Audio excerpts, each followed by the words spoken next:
Hello, folks. Welcome to Between Awesome and Disaster. This is your host, Will Carey. Thank you so much for tuning in, and I appreciate you being here if you're new, or if you've been here for a while. I'm glad that you're here. I'm glad that you're listening to this thing that I'm making that I really enjoy doing. Thank you guys so much for checking out this week's earlier Frank Turner episode. That was a great deal of fun, and I was really happy to be able to get to do that.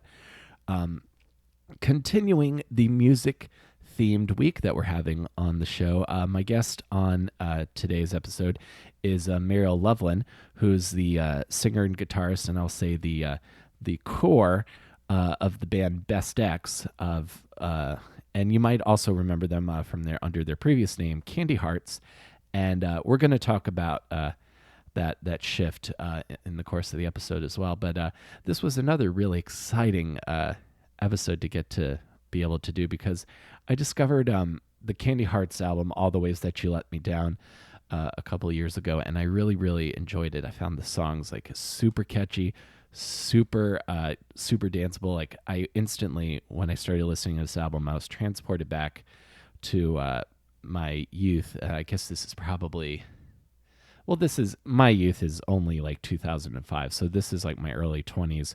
When I would first started going to Warped Tour with friends, and it took me back, the songs on the album All the Ways That You Let Me Down really took me back to like going to like Warped Tour at either Meriwether Post Pavilion, and just seeing like bands and being outside in the heat in the summertime and just having a really great time. That energy, the energy of that album really brought me back to that time in my life. So I was really excited to get to chat with Mariel Loveland. Mariel has written several articles for Billboard.com and for Vice about being in a popular band, and I really was excited to get to talk to her about her experiences touring with Candy Hearts and touring with Best X, as well as where she's at currently. And then we also talk about plans for the future, because Best X have a single out right now called Bad Love. You can find it wherever you get your music, or at bestxnj.com. And I'm excited to hear more of what of her new stuff and what she's gonna put out next. So we're gonna get into this now. Just a couple quick housekeeping things. If you enjoy the show and you want to share it with a friend, we are available wherever you get your podcasts: Apple Podcasts, Stitcher, Spotify.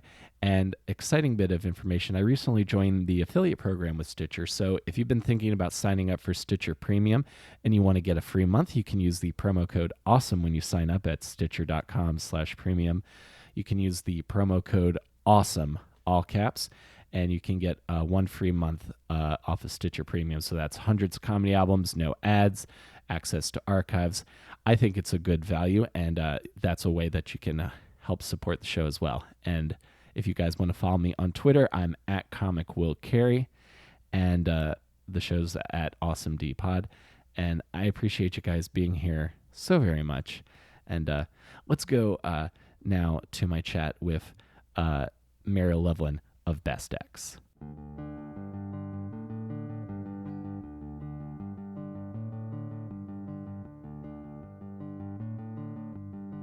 I use GarageBand, so Pro Tools is still kind of new for me, but I feel like a professional. I can only start and stop Pro Tools. Oh yeah. My limitations of in the studio are like, start it, reset it, like if someone else is recording, just to make it easier. Because our producer did like, our guitars and stuff. So. Mm-hmm. So we switched for a minute. Oh, gotcha. I'm very excited to meet you, because I'm a big fan of yours. This is very cool for me personally. I'm like so flattered. Thank you for waiting, because I know you reached out to me a long time ago. Oh yeah, and I was just like, there's no point now until I like. Oh yeah, do music, like have really stuff. Oh yeah, absolutely. I'm very sympathetic to the the timing of how everything has to be done now, and the way the internet is, and the way promoting things it's better. is. It's just like more people would watch your show. I would think, if I had like something new to say. Yeah. I wanted to tell you, like, my one note I have is like when I first discovered Candy Hearts, then I listened to All the Ways That You Let Me Down. I think Dreams Not Dead is a perfect pop punk song. Really? Yeah, like 100%. That was used in some like weird Hollister commercial. Oh, really? In like Australia. Oh. Yeah, I heard about it because it played before Suicide Squad and people were like sending me messages. Oh, that's crazy. Yeah, like, cool. Yeah, I love like, that Hollister perfume, like that like smell of middle school. I'm only assuming. Yeah, like the soundtrack to like 1,000 like One Tree Hill or like 1,000 like.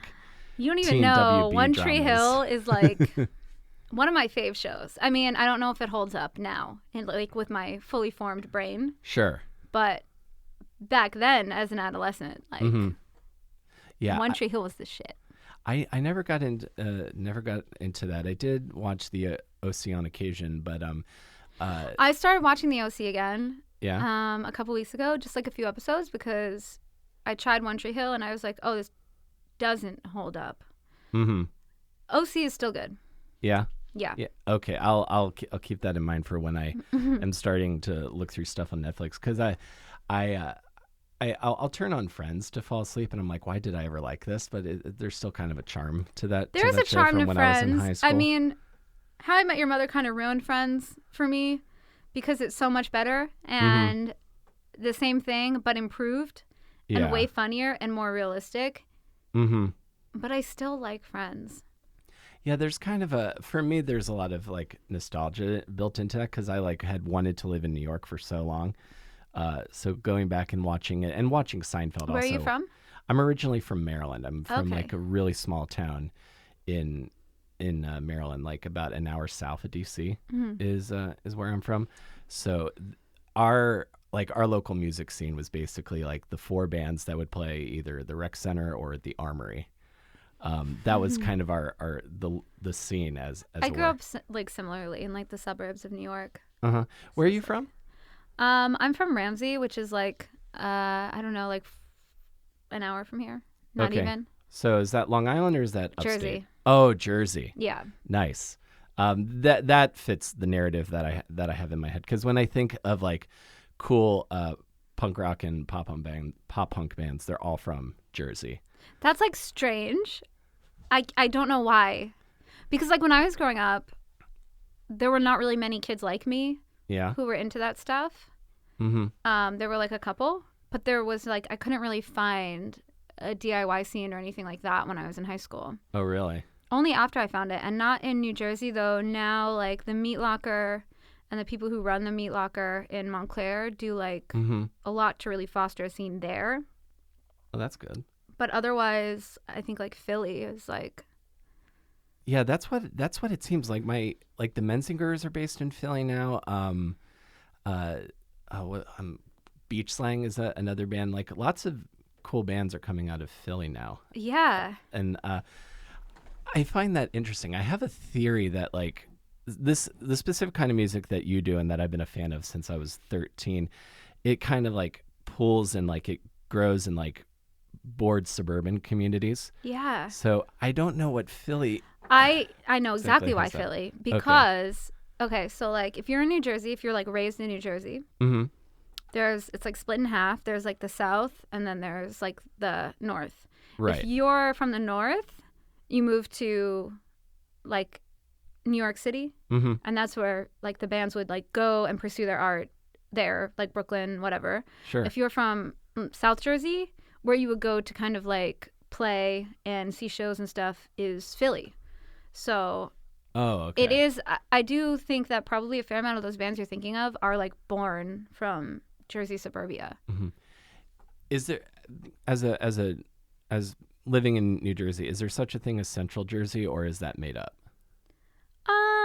People from Central Jersey say that there is, but at the same time, I can't figure where the dividing line would be. So there must be a Central Jersey, but I'm sure some people in the South consider themselves Central, and I'd be like, no. Right. Like, you go to Wawa all the time. You're not from Central Jersey. Yeah, totally. Wawa. It was a big deal when my hometown got a Wawa gas station. Things were different after that day. Wawa is great. I love it. Like, I imagine if you're like on tour constantly and you like are in Wawa country, We that's never like a even went to benefit. Wawa that much because it's in like South Jersey, and like the only time we would go to Wawa is if we were playing at Starland Ballroom. Mm-hmm. I love that. Do you follow them on Twitter? They're hilarious on Really? Twitter. Are they? Yeah, they are like legit hilarious on Twitter all the time. I had no idea. Yeah, they're really good. They've cracked Twitter. They're doing it really well. That's like one of my favorite places to go to shows. I love that I got place. kicked out of there when I was a kid. Oh, really? What happened with that? I was 15, and I was with my friend who I was in love with. I was like in love with him. And we never dated. He always had some like 25-year-old girlfriend, which in retrospect was kind of weird because he was like 17. Mm-hmm. But we went to see Thursday at Starland Ballroom. And he drove because I couldn't drive yet. And he got into some sort of fist fight at the show. It was one of those weird ones where like Glassjaw was supposed to play and they canceled, and everyone was already like enraged that Glassjaw canceled. Right. And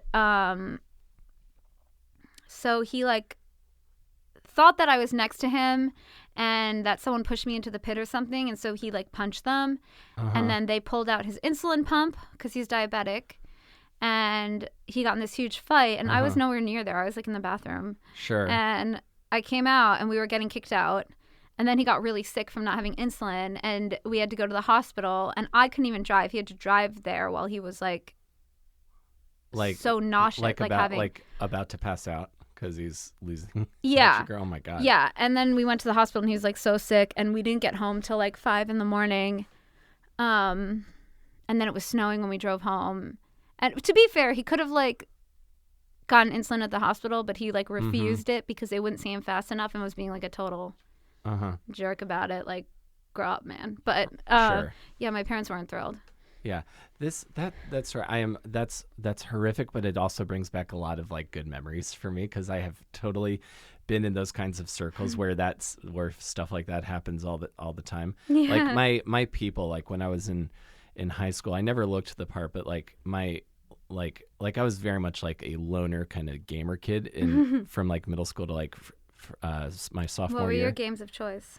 My games of choice. I was really into Metal Gear Solid. That was Right. I loved that. I was really into that. Resident Evil. Kind of the PlayStation classics. And then if my friends would come over, that was N64 time.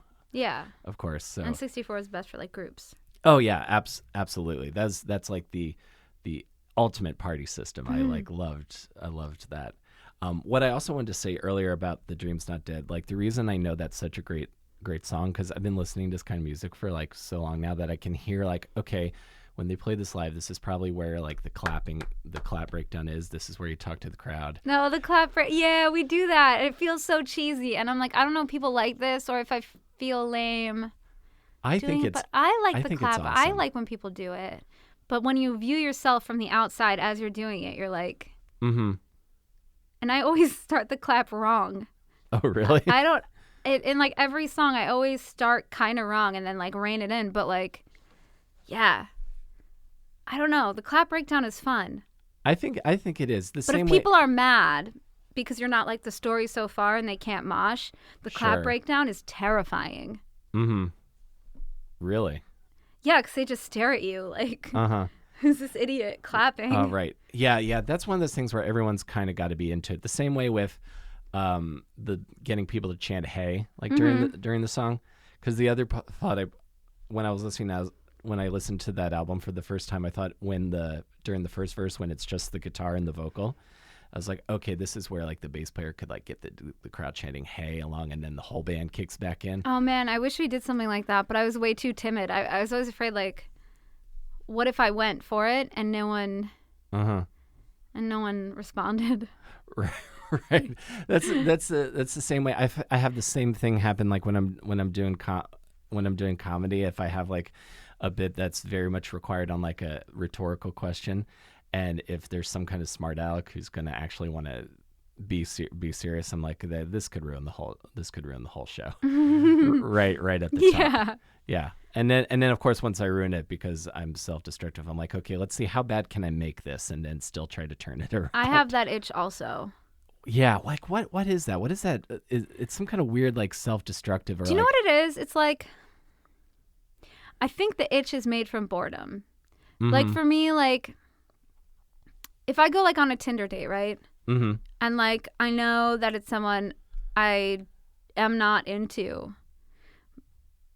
I'm like, let's see how far I can like what kind of secrets can I get out of this person? What kind of like how can I like make this crazy? Like Mm-hmm. how can I be their crazy Tinder date that they laugh about later with their friends? When you're that bored, you're just like, what can I mean, really, there's like no bar, so it's like, Right.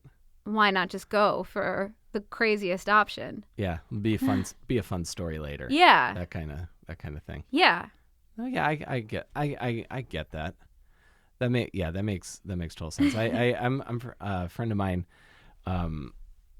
He told the story. He was opening for like some bigger comic in Boston, and he just intentionally started antagonizing the crowd to see how far he could go before he could get back. And yeah, I guess imagine if you're doing the same set like night after night and like in between hours of just dark van driving, you just be like, oh, this is what live performance is about. Yeah. Yeah. I would say van driving doesn't always get dark. It's like, I meant like physically dark, like oh, after the shows. those are the best. Those are the best drives. Oh, I agree. Like, just could really get like a lot of thinking going on. Yeah, like, really, what it like, is like in like the daylight, I feel like people are like reserved and like, you know, they're like the self that they want to be. Mm-hmm. And then once you get tired and you're after the show and you're like driving endlessly and you have nothing to do except talk to each other, Mm-hmm. I feel like that's when the real stuff like comes out. Oh yeah, that's how you find out who you really are in moments like that. Yeah. Totally. So you saying so growing up in Jersey and you didn't you said there wasn't much of a DIY scene. How did you discover music when you were younger? And like I'm trying to remember. I somehow discovered Saddle Creek, I think. I feel like through the internet when I was looking up something. I know that I saw like, you know, like Dashboard Confessional and Taking Back Sunday and those bands on MTV. mm-hmm. And then I started like going online to try and download songs illegally, and I found like Saddle Creek, which had like Bright Eyes and Cursive and all those kind of Sure, yeah. indie bands. And I signed up for the message board, and I was like a message board person, and that's how I found out about music, like when I was like 14. When you were 14. And were you a musical kid before that or not really? I always liked music. Like I remember listening to like the Beach Boys with my parents when I was like really young, and I always liked music, but like I wasn't like really considering being a musician. I do remember hearing Britney Spears' song Lucky. And thinking that was the most amazing song I'd ever heard at the time. Mm-hmm. And I think what really, really got me into music was when I was 13, I heard like a New Found Glory song on the radio and I loved it. And I was like, I hope one day like someone will write songs like that about me. Like in my mind, it was like men write songs like that about women, and there weren't really like women in bands that I knew of in the mainstream. And then once I started looking into like Saddle Creek music, there was like all these female singer-songwriters like Rilo Kiley and like stuff like that. And then I started being like, oh, okay, cool. Well, I'm just going to do it then. Cool. And that was when you were like a teenager? Yeah. Cool. So your first love was like acoustic singer-songwriter stuff? I feel like my first love was like pop punk. Yeah, you were saying New Found Glory. Yeah, when I was like them. a young teen, like 11, 12, 13 kind of. But then it was like more folky singer-songwriter, like indie stuff. Like I loved the Arcade Fire when I was in high school. And I was obsessed with Bright Eyes. That was like it still is one of my favorite art. Like that's like the best to me. And the Weaker Thans. The Weaker Thans will forever be my favorite band. Oh, nice. Yeah, I love them. New Found Glory still kicks so much ass. Oh, yeah, of course. I saw them live a couple months ago with the Early November, and that was such a great show. Like they put so much effort into making the show really entertaining. Like yeah.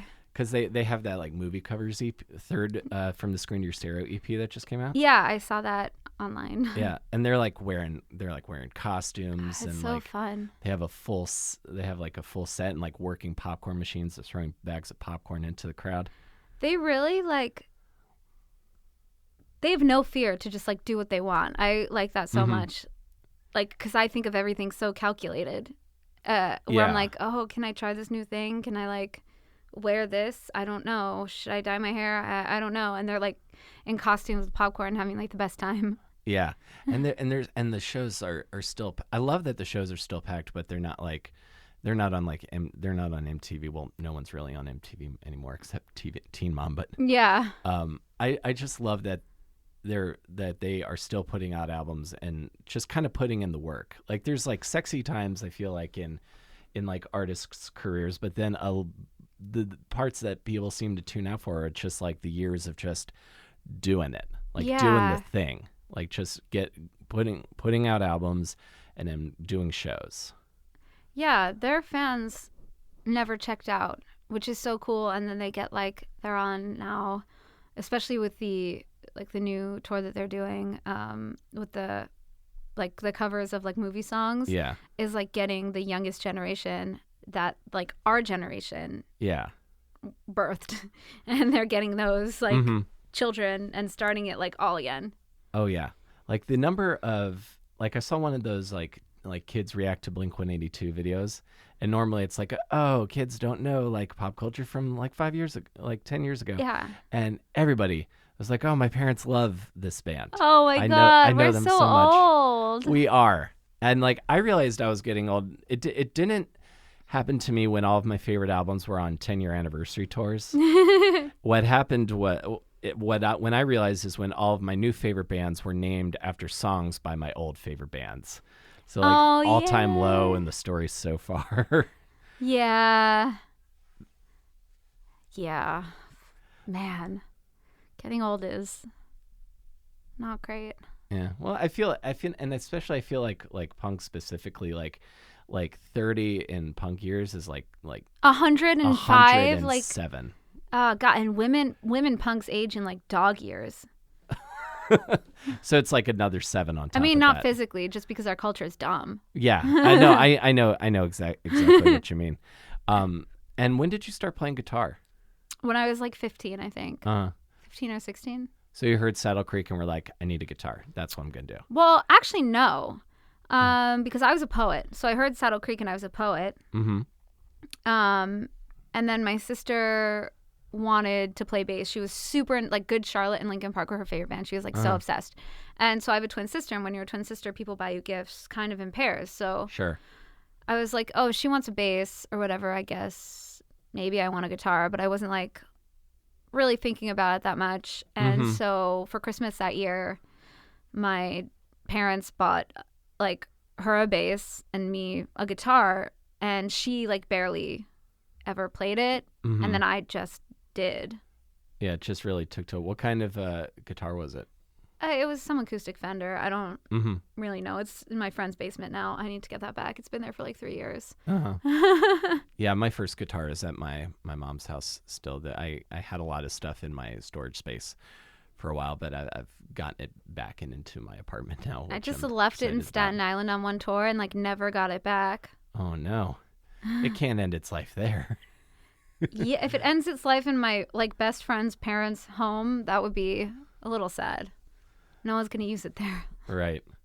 Yeah, nothing to me. A lot of unplayed guitar, very sad to me. So you get guitar and just are like taking to like pop punk and acoustic songs. Yeah, pretty much. And so this is when you were in your teens. Now, how much later after that do you start being in bands? I started Candy Hearts when I was 19. Nice. And that was the first like band that I did. I was in some cover band for like 30 seconds in high school, but they were like, they thought like a woman was like bad for their, well, I guess a girl, I wasn't even 18. Sure. It was like bad for their MySpace cover band image.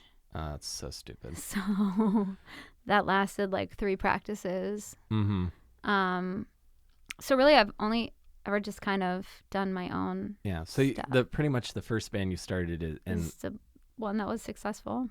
I was lucky. That's very lucky. Yeah, that's very cool. And that you've continued. I know the name is different now, but that's kind of continued. So it like continued because it's like I named it something, but it's like me. So like to not continue feels like I've just like murdered myself and then pretended I was something different. That would feel so weird. No, I get that. That kind of makes sense to me because it's essentially like you're the kind of the core of the. Yeah, I know from the outside.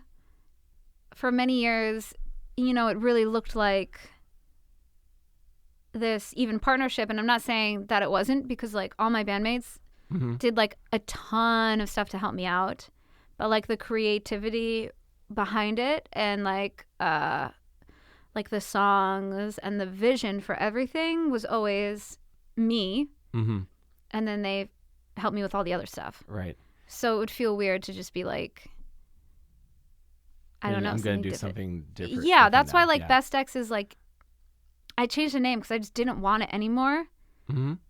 But it feels weird because it also feels like, exactly that, like, because people are like, this is a new band, this is a new project, and it like is, but it's not because it's still me, and it feels just like the same thing exactly. That makes makes sense to me, absolutely, because it's still you, but it's like you evolve as a person. Yeah, as a person, I've like changed. Yeah, like I'm not the same person I was when I was 19. Well, in many ways, I am, unfortunately, but. Not in the kind of music I want to make. Sure. So when Candy Heart started, what was the vision initially? The initial vision was that I was not a great guitar player at the time that we started. And I wanted to do something simple. I wanted to be kind of like the Thermals or like those like garage punk bands that like lean towards indie. But I also could never fully commit to just that because I had such like strong feelings with like folk music and like stuff like that. So we always had like acoustic songs and things that were based because that's how I would write. But the original vision was to be like the Thermals and be like kind of just like a really fun, fast punk band. And it never quite happened that way. Right. I mean, there's some songs, but yeah. Yeah, I relate to that because I've wanted to be in just like a very straight up pop punk band for the longest time, but every band I've been in has never been quite that. There's always elements of it, but it's never exactly it's never exactly that. It's hard to box yourself in. Yeah. I like too much different stuff. That's always been my problem. Yeah, I vibe with that as well because when I was first getting into music, I was like really into Blink, and then I was also listening to like mainstream like radio rock, like your Creed and Alter Bridge and all that stuff. A fair amount of stuff that I've done on like the new music I've made has been, and I don't even want to say it because people will immediately be like, for some reason, mean about it, but has been inspired by Imagine Dragons, and I really love Imagine Dragons, and I don't understand how overnight this band that I thought was so cool became like the second coming of Nickelback. Right. I don't know why people think of them that way. I don't see it, and I really like them, and I always have, and I was always like, they're so cool, and like no one's doing what they sound like, and I always admired them so much, and then all of a sudden, I like woke up one day, and it was like Nickelback too. Yeah, I think it's just because but I also liked whatever's popular. I also liked Nickelback, and then I woke up one day, and they were like freaking Nickelback. So yeah, I think it has to do with like people start something new, they create like a new sound, and then all these bands that are terrible copy them. And I think that's definitely what happened to Nickelback. Oh, and I think that's what's happening to Imagine Dragons because if you turn on the radio now, like even Train is trying to sound like Imagine Dragons. Yeah, doing that like really wide panned reverby drums. Yeah. Yeah, I or Bastille, like that kind of sound. I'm just kind of like, Train, go home. Like, you wrote good songs, and you do. They did. But like, it's getting uncomfortable. Yeah, I saw them, and they put on a great live show. They're like a really good band I'm sure live. they're excellent. Their cover of Dream On by Aerosmith is like the best version of that song. Drops of Jupiter is still on my like favorite playlist that I've made. But it's just like, they have their songs now where they're like a weird version of Jason Mraz singing about having an unshaved chest. And I'm like, bro, you're like in your 40s or something. And it's like, don't sing about your chest hair and what happened. Like, I don't know. But I'm sure people say that about me too. Like, what happened to her? She's so pop and boring now. So I can't really talk shit. Yeah. Oh, no, I don't. I don't think that. I will say the new single sounds very different, but it's very good. Thank you. It's like very well, like the production is like really well done, and like I really enjoyed. I'm so thrilled because we recorded that in a kitchen. It does not sound like you recorded it does not in the sound kitchen. like that, right? I don't think so, but I'm a little biased. Yeah, no, I don't think it does. I don't think it sounds like it doesn't sound like that at all. It was 100%. I imagine you were in a full studio. 100% in a kitchen. Yeah, that's awesome. Yeah. I'm gonna have to ask you more about that later. So Candy Hearts starts, and do you start playing in like Jersey, Philly? How do you find the scene in your I found the scene area? because I went to SUNY Purchase College, which has a music program, a lot of songwriters, DIY kids. That's where I found the scene, and then I sort of rolled the dice, and our guitarist at the time booked our first tour. Just kind of like calling up, like, hey, you do a show in this town. I think I was come? 21 when we did our first tour, Oh, and wow. we tried to play like a weekend tour when I was 20, and it didn't work out so well because in like New York, I couldn't even go into the venues. They like made me I went in to play, and then they made me immediately leave, and like. I've heard about this happening to people, like because you're underage, right? Yeah. Oh wow. Yeah. That's and wild. I wasn't trying to do anything illegal. Like I really just wanted to play. Just play the show. Yeah, I was not even a drinker at that time. Like I was a very good lame kid. No, I was the same way. I didn't have my first drink until I was 23 and moved to New York. I mean, I had drinks, but like not really. Yeah, I don't blame you. But so we did like this first tour, and I don't know where like these venues came. Like our guitarist must have just known something. He just booked these seemingly random venues, and like when we showed up to play, like people were singing our songs, and I was like, who are these people who know our music? Like, where did it come? Like, where would they get that from? And I had sent my music to this website that at the time was posting like the coolest DIY music in my mind. It was called If You Make It, which did like, they posted some of the first like P.S. Eliot stuff and like those kind of DIY punk band, like East Coast punk bands. And so through that, I think like a fair amount of people who are in the very insular scene, right? Like, because it's a very small scene, so it's like if you reach the right people, there are not that many of them, but like once you're in.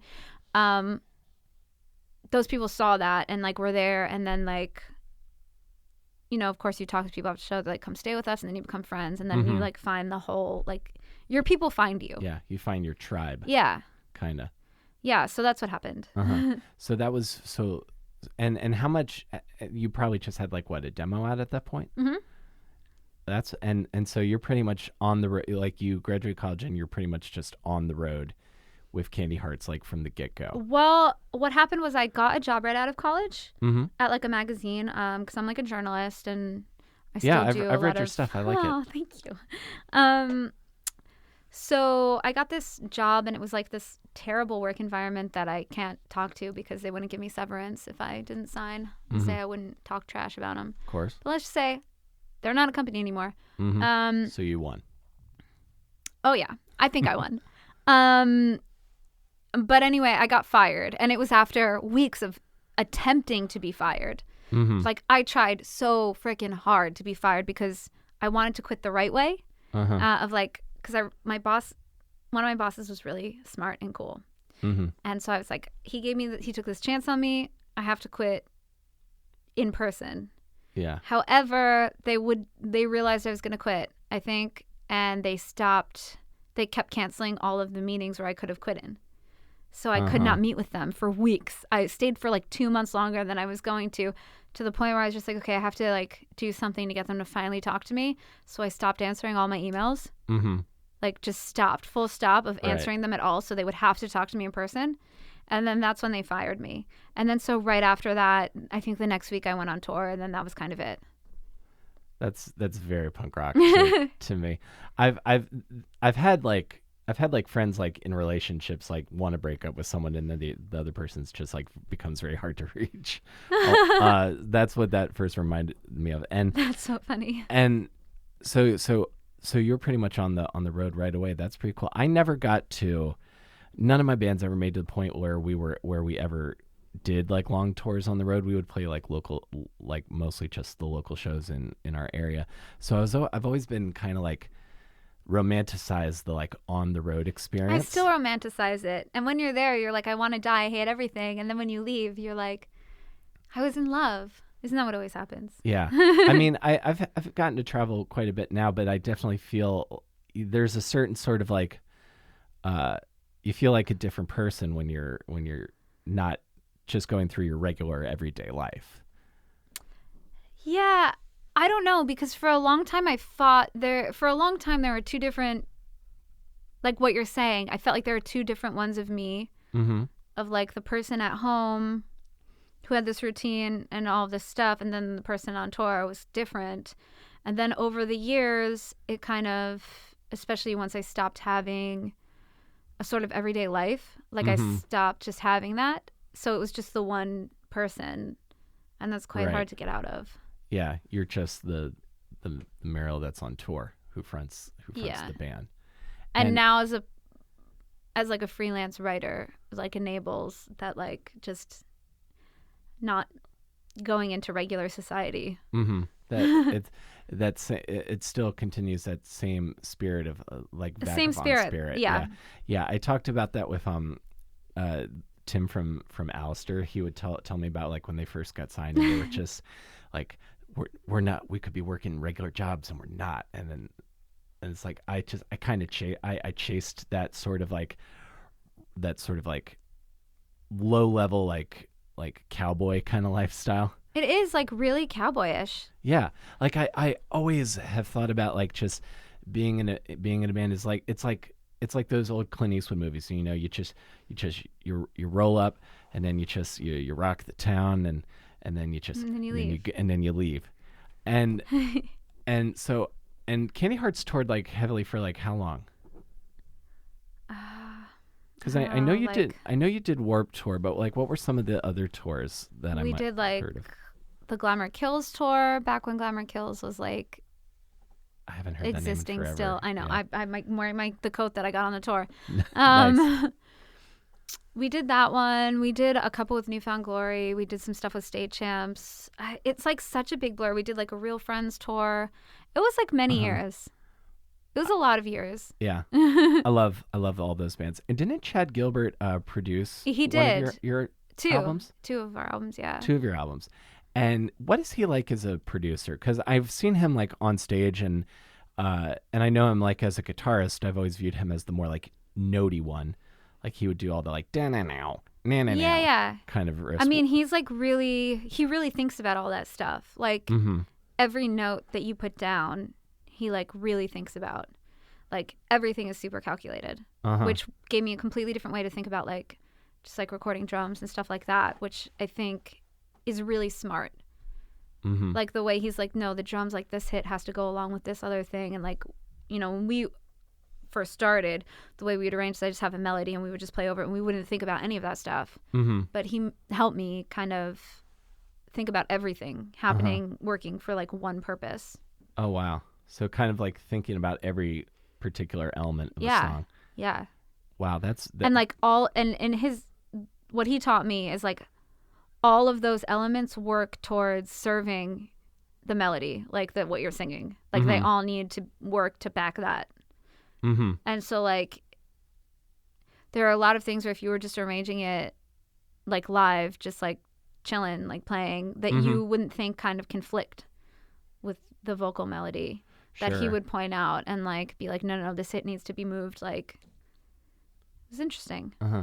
So that's really cool. That's because to me, I can write like, basic chord progressions and lyrics, and I just kind of try to work.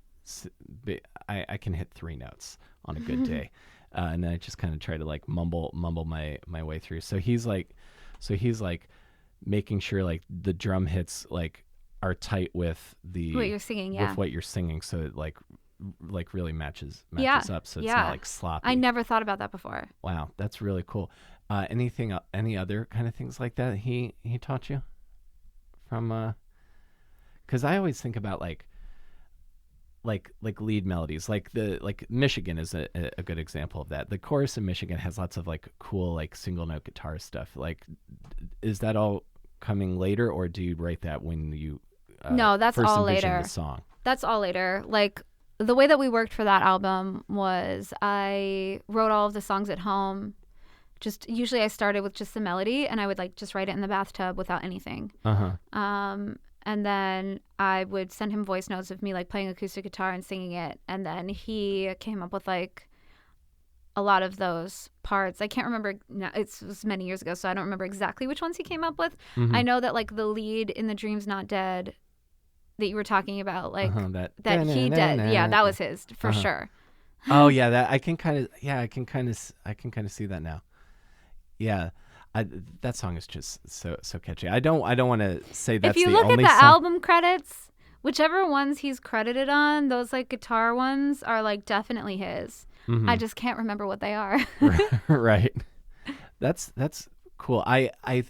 It's important. I mean, he did a lot. Yeah. Well, it's important to like be able to I always had a hard time. Like I was in high school when I was doing music, I was a massive control freak, and it was probably a little difficult to work with. So I'm better now about saying, well, what do you think this should be? I'm like the opposite of a control freak in the studio. Yeah. Like the opposite.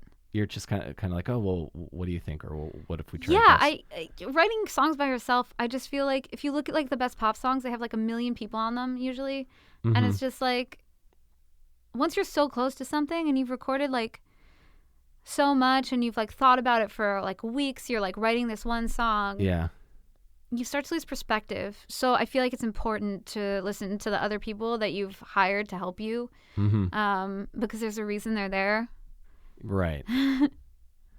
No, yeah, totally. That's a lesson that it took me a while to learn, but it's hard to let go control of stuff. Yeah, that's why that's a common personality trait in stand-ups. That's why I think stand-ups sometimes have hard times trying to, when they get like projects where they have to work with people. Yeah. That it's because it's not a collaborative. Well, art stand-up form. is so insular because it's just you and a microphone. Yeah. Like you don't need anyone else to play anything or do anything. So I can totally see that. Yeah. All I need is the crowd to laugh. Also, there's a little bit kind of like, that's another one of those self-indulgent careers. Like I like that. I don't know. I'm like both my careers are self-indulgent. I don't know. Like writing personal essays and playing music is yeah. Oh, same here. It's just Aren't we lucky though? Yeah. That people allow us to do these self-indulgent things. Yeah. I think so. Like it's very cool to just take a moment to think about like, hey, I get to do this and people dig it. Yeah. That's cool. Even like this show, like I'm just mostly talking to people that I'm interested in, and then I just pontificate about myself in the intros. But there are people that listen to it and get something out of it. It's something. I know, it's wild. It's like I would be doing this with no audience, and yet it's kind of fun. Yeah. And I will say I read your piece for Billboard, like your your freelance writing. We've gone back and forth on Twitter a couple of times. I don't know if you recognize that it was me, but we talked about. I probably didn't if it's not your name. It is. Well, it's comic Will Carey, but we talked about. Oh well, then yeah, I don't remember right now, but yeah, but I liked that. At the time, I probably did. Thank you. But yeah, I really enjoyed that piece for Billboard. To me, and I kind of want to talk about this phase of your career, and don't say anything you don't want to say. But when I was reading your Billboard your piece for Billboard, it made me think of the movie The Hurt Locker. Interestingly I haven't enough. seen that. Oh, okay. So, what about it made you? So I don't. I kind of got to spoil it, but it's been No, out. no, spoil it. It's fine. Okay, so the basic gist is this guy who like diffuses bombs in Iraq is throughout the entire movie, it's counting down the number of days until his tour is over, and towards the end of the movie, he comes back to his civilian life, and his like ex-wife and baby like live in his house, and he's just like going to the grocery store, and then there's this scene where he's talking to his baby about how he realizes like he's only got one thing that really makes him feel alive or that he really likes, and then he re-enlists for another year-long tour in Iraq. I would never want to compare myself to a military person, but I don't think that feeling is that different. That's what I was thinking. Comics call like non-comedians civilians all the time. We do that too. But we do that too, and I try so hard not to do that because I'm like, it's so rude, but like it just happens. I've tried to stop also. So that's kind of it seems like the adjustment from being in the traveling band of rock and roll pirates to having to your routine was it's like jarring. rejoining a regular society after your life. It feels like being on an alien planet. It just feels different. Like I don't know, it's hard. Like your normal life, it feels not the same, not in a good way. Like it feels just boring and unexciting and like just different. It feels foreign. And was like the slowdown of touring, was that a conscious decision, or did that just kind of It's a little bit of both. happen? I mean, at a certain point, without getting into it, because I definitely don't want to talk about it, but a tour is really hard if you're, especially in our scene, if you're a woman, and it just started to wear on me a lot, and I just needed a break. Like, it was just too much. It's like almost every tour we've been on, something happened where I would be grabbed or groped or harassed or something always happened, and it gets like exhausting because, you know, you're in this group of people who are supposed to be your comrades, and like there's just always a divide. Like there's and you know, some tours are better than others. Like when I was out with real friends, I never felt that divide. I never felt different than them. But there are other tours where it's not, and it's just like really lonely, and it's just like, I remember my bandmates saying on the last tour that we went on, like the one that we did as Best X like a summer ago, and my bandmate told me that my like long-term bandmate who was also on that tour had said something to him about this, and I didn't realize anyone else. I thought I was a crazy person. Like I didn't realize anyone else saw this happening. But he thanked my other bandmates for treating me like a human being, because he said, thank you for treating her like a person because no one else does. And when I heard that he said that, I was just so upset because I felt like that, but I thought maybe I was being sensitive. And I didn't realize other people saw it. But like, yeah, you're just not, I mean, you're a commodity. You're a thing that makes people money, or they are hoping you do. And you're not really worth much else. And especially as a woman, you're worth even less. And people don't treat you like a human at all. They treat you like you're just a thing that's there for them. And I just, like, that was starting to wear on me. And then it was like a long time since we released an album. Like we ended Warped Tour. That was the end of an album cycle. And then I had to really decide what kind of music I wanted to write. Our record contract was over. Like we fulfilled it. So I had to like figure out what I wanted to do. And that just took a lot of time. Also. Well, when you, when like you're, because going from Candy Hearts to even the Best X EP, which I thought which I think is great. Thank you. I like the very like 80 kind of like, it still has that filter of pop punk, but it's like an 80s version of that, and I dig that. Thank you. So I and of course like your knack for melodies are all still there, so it's not like terribly unusual. It's not a jarring switch. I didn't think so. So but yeah, like when you're like, I had that when I was in bands, when I was in bands, and then I had a major falling out with the people in my last band, and then I was like, you know what, I've been trying to get this done since I was like 16, and I don't know if I want it anymore, and I can't sing well enough to go solo. So what's gonna be the thing? And luckily, I walked by a poster for an open mic night. Oh. But yeah, like when you're trying to like, okay, because you don't want to do a bad version of the thing you want to do also. Yeah, exactly. And it takes like a lot of time. Mm-hmm. Yeah. Like, and absolutely. then at the time too, like once we stopped, like when Warped Tour was over, like a lot of not great stuff happened in the press for me that was really difficult. Mm-hmm. And I just wanted a break for a little bit. And then I started kind of living part-time in England, and that like really distracted me. Mm-hmm. I got a label over there, and I was like playing some shows and stuff, and everything was just happened slower. I don't know. That's how life happens, right? Yeah, it kind of does. Like I'm 33 now, and so I still do everything I used to do. I just have to make time for it, and then also I have to make time for my fiance and make time for my day job and stuff like that. Yeah. So that is also something that, you know, because I talked to about Tim from Alistair as well, because he he found out he was having a kid, and then they had to slow the band down for a while, and then like be there for his kid. So that's stuff. But then they still tour, and they're massive in Japan, which is my goal. I just started doing the band thing again. I want to go to Japan so bad. My one goal is for my current band Alistair to should become take me. big in Japan. Alistair should take me to Japan. That would be an amazing show. I feel like something like this was offered to me at some point. Like I feel like there were at one point, like someone on my team brought to me, hey, Alistair is doing this thing. Do you want to like try? And I think it was just like it was overseas. And I was like, we can't afford that right now. Mm-hmm. I can't remember exactly what it was. Maybe it wasn't even Alistair, but I'm like remembering it as Alistair because I remember seeing their CD for sale at Hollister. And that's how I got into that band because I was a teen girl who shopped at Hollister. Sure. Of course I did. Yeah.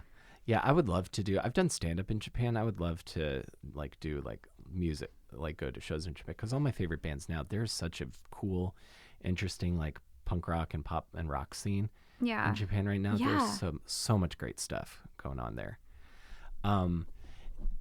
So I'm trying to think of how I want to phrase this. The new single is out. Is there going to be, do you want to like tour again like full time for that when the I'm not new record sure. happens? I feel like I honestly never wanted to tour unless it was worth it. And it was worth it, which is why we did so much. Yeah. But so if I can get something that is worth it where I'm just not, where it will help me grow my band, then I'll do it. But if I can't, then no. Gotcha. That's like a different part of your life now. I mean, but I was always like that. It was always like, if this is going to grow our band, then I will do it. Mm-hmm. If it's just me playing to play, then no, I won't. Right. Like I never felt a need to just play to play, because like where I am at home is like writing, like in the studio, writing songs and stuff like that. Mm-hmm. So like the touring to me was a way to allow myself to do that other stuff that I liked. Right. So if it can be like that, then I'll tour until the day I die. Mm-hmm. But if it's not, then I'm not going to bother. Right. Have you ever written songs for like other artists? I would love to do that. I have helped, some of my friends write songs and stuff like that. Mm-hmm. But I mean, that would be the dream, to just write songs for other people, to be honest. Mm-hmm. Yeah. Do you remember the band SR-71? Yeah. So the lead singer of that band has this like prolific writing and producing career. He's worked with like a million people, not just Bowling for Soup, because he co-wrote 1985. But I think he has like a Latin Grammy or something like that. That's so cool. Yeah. See, that's the kind of stuff I would like love to do. Yeah. I just don't know how. Like, how do you even? I don't know how. Well, I hope there's somebody listening who could answer that question. I know. What's your Twitter handle? Candy Hearts Band. I'm never going to change it. I don't want them to take my check mark. Yeah, exactly. I don't have the check mark. What if yet, they so reevaluate me after I change the name and are like, oh, she's exactly the same person, but right now we deem her not ready, not valuable enough for the check mark. I think I couldn't bear it. I think that's a new essay. That's what I think. That's what I think that is. So this has been lovely. I really appreciate that Thank you would for come having me on. This is the first podcast I've been on since like Oh yeah? I released music. Yeah. Oh, fantastic. I'm so glad I could be that for you. And is there a release date for the new album? In my head there is. Yeah. I'm not sure the label is on board with it yet. Gotcha. Okay. But you're going to work it out. Cool. And this is just me asking as a fan, like, what's kind of the vibe for the new stuff? Is it similar to Bad Love? Bad Love, I think, skews on like the pop end of like the album. Mm-hmm. And then there's like a song that I'm thinking of in my head that skews towards like the pop punk end, but most of it is kind of in the middle. Like it's maybe closer to Bad Love, but not. I mean, that song's like really kind of dark sounding and like really modern popish. I don't think the rest sound quite that way. Gotcha. If that makes sense. It makes total sense. And I'm going to say this as a compliment. When I first listened to that song, I've been watching like a lot of like network TV political thrillers. Like what? Designated Survivor. I love Designated Survivor. I just got into that show. So yeah, it's a good one. So I was picturing, so like the scenes where like Hannah Wells and like the British spy, like I definitely listened to Bad Love, and like you could use this as a trailer and for a show. You could use this for like the end I of hope the my publisher episodes. Places it somewhere like that. I hope she gets lucky and someone's like, yes, because I know she's trying. Oh, that's cool. I'm glad to hear that you have people working with you, because all I know how to do is just to write things and then put it on the internet and see what happens. That's all I know how to do. I mean, yeah, I have no idea how to get it to TV people, but I'm so grateful that I have someone who does know. Yeah. Who's at least given it the good out of college try, because we're all old now. But yeah. Oh yeah, 100%. That's very cool. Thank you again so much for doing this, because you're so welcome. I really appreciate it. And if you are ever playing like, because I was out of town when Best X played in Brooklyn the most recent time. We are playing in November at Gold Sounds. It's either the 13th or the 17th. I can't remember. Oh, Gold Sounds, that's in Bushwick. Bushwick, yeah. Oh yeah, I saw MC Lars and Schaefer the Dark Lord there recently. Well, if you decide to cover Damn It and your bassist needs a break, let me know. I sang Damn It with like a Blink-182 cover band. Yeah. It was fun. I still love them so much. I thought the new album was great. I haven't listened to it yet because I want to be in the right mindset. Oh yeah, it's people. I want to be like happy. Like I want to go into it be like happy. I've been in bad moods, so it's like I can't listen to it yet. Yeah, I agree with that. I will say I'd be very curious to hear what you think. You can of course you could text me. Yeah, I will. No, because I love where they're going. It doesn't sound like how they used to sound, but I wouldn't want them to. Want them to keep I've always liked every new stuff that they've released. I've always liked better. Well, okay, nothing's going to be like Take Off Your Pants and Jacket, which is like the pinnacle of like my favorite kind of album. I love that album, but I think the new stuff they're doing it sounds like, I don't want Blink-182 to sound like they sounded when I was 13. Like they're grown-ass men now. Like I want them to sound like it would be. Yeah, and I felt that way for myself too when I was playing Warped Tour 2 years ago, whatever the one that was like the last one. I played like a show, and then they had the Atlantic City one that I don't think is the same. But whatever it was, like I played that one, and I was just like, and I was playing my old songs because we hadn't really released new music yet, and I was just like feeling sad for myself. I was like, I feel like I'm a older person and who's pretending to be 15, and it feels weird. Yeah. Because I wrote a fair amount of the songs when I was like 19 or 20. So it's like... Yeah. If you were still relating to those the same way, that would probably Some of them I still do. I listened to On the Train recently, and I was like, oh, I'm still depressed in the same way I was 10 years ago. Jesus. Maybe I should seek help for that. I mean, there is definitely value to that. I probably would have said, years ago, I probably would have said, well, then that new album's going to be great. But there is value to I do say there is value to that. But I like where your new stuff's going, and I'm looking forward to listening to it. So thank you again for doing this, Mariel. I really appreciate it. You're welcome.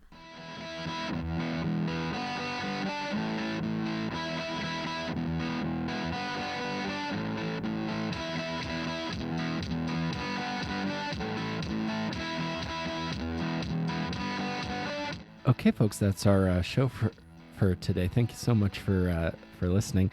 Thank you so much to Mariel Loveland for taking time to talk to me. I really appreciate it.